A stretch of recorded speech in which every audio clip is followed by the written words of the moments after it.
Binge the full week ad-free over at patreon.com/inspired disorder. What you manifest in your mind, you can bring to reality.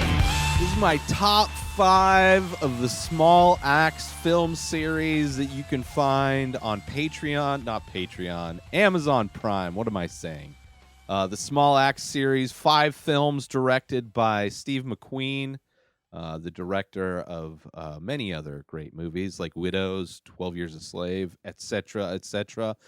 Focusing on these films, focusing on the systematic racism in the UK over I think they span from the 60s to the 80s, I believe, if I'm correct in remembering that aspect of it. 5 films, and I enjoyed all of them. It's a great series overall.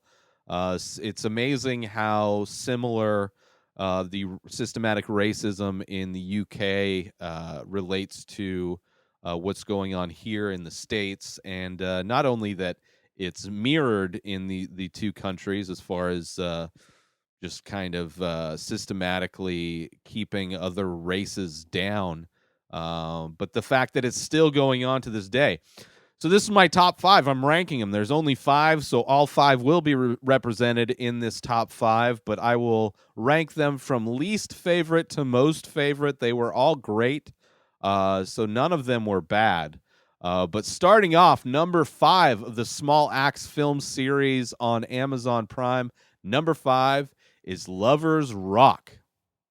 This is the second installment in the series. It is very much more of a vibe type of a movie than it is any kind of. There's no real antagonist, no real protagonist, no real leads. It's really just drifting through this house party, this house party where they're setting up, live music, or not live music, but they got a DJ. Everybody's dancing, and they have the living room for dancing. It's a cool movie. It has some really cool moments. There's a moment on the dance floor where the music stops and everybody wants to keep dancing, so they just sing the song a cappella. Very sexy scenes as well. But kind of illustrates the mental vacation that they would take, the people from the West Indies, to kind of get away, get some get some like sense of their home, get socialize with other people from their home country. Just a great kind of interesting vibe of a film, but it's got to go last. It's got to go 5, which wasn't bad. It's kind of a nice palate cleanser. It comes after Mangrove, which is the first film in the series, and it's a nice palate cleanser after watching Mangrove. So number 5, Lovers Rock. Number 4 in my top 5 Small Axe films on Amazon Prime. Number 4 is Education.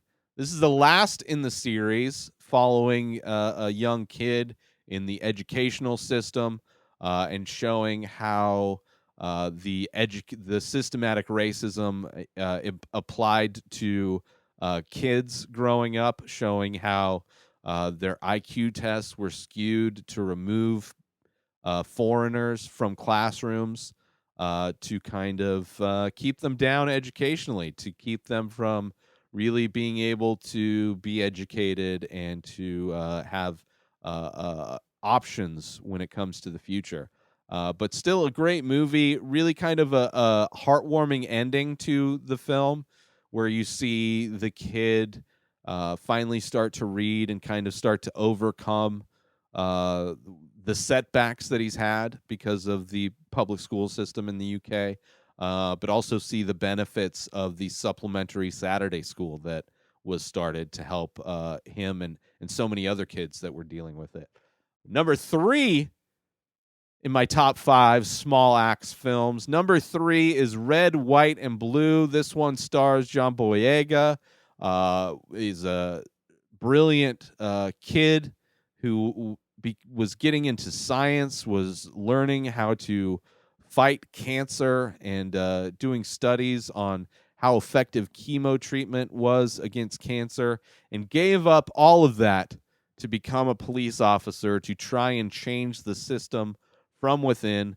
So this movie highlights the systematic racism that is present within the police department. It shows John Boyega's character, shows him being chewed up and spit out by the system, showing how many obstacles are ahead of him. But this film also had a lot of really cool camera moments. There's two scenes where John Boyega is tracking a suspect, tracking a person through these warehouses, and like super long shots, really cool shots. There's a shot at the very end, towards the end of the movie, where he's kind of realizing how just utterly impossible it is to make change within the system, when he's sitting inside the locker room and kind of understanding the silent pain that his father was having in an earlier scene. So number 3, Red, White, and Blue. I enjoyed it. I thought Boyega's performance was great. I thought the end where he has this conversation with his dad, the change can be a hard wheel to turn or something like that. Very, very great messages, great film, and just kind of utterly depressing it is to see how difficult it is to change things and how slow moving change can be. But that's my number 3, Red, White, and Blue. My number 2 film of the Small Axe series, my number 2 film is Alex Weidel.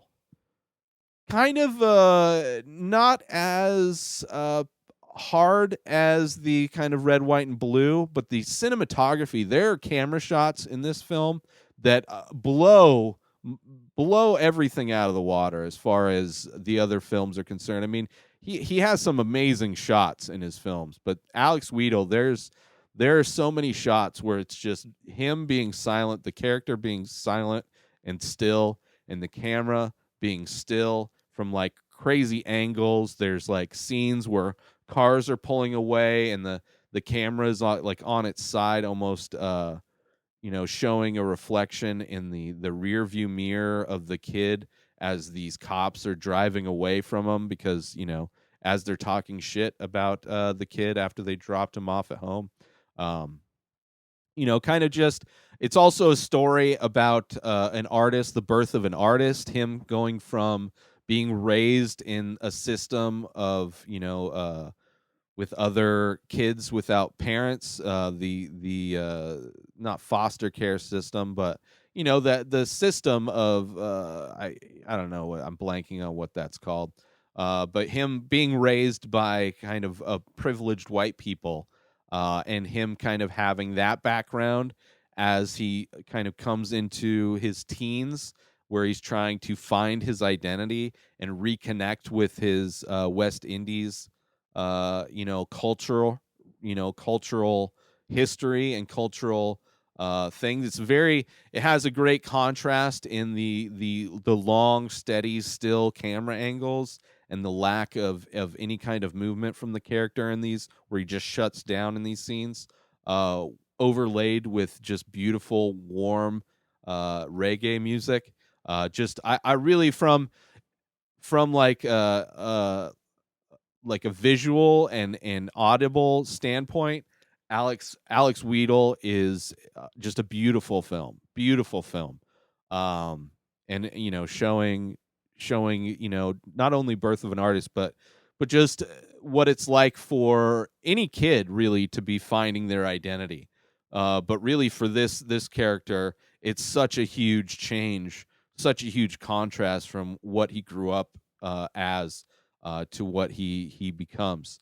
So I love it. So that's number 2, Alex Weidel, number 2 of my top 5. And of course, last but not least, my number 1 pick in the Small Axe film series, my number 1, the one I enjoyed the most, and it was the first out of the gate, Mangrove.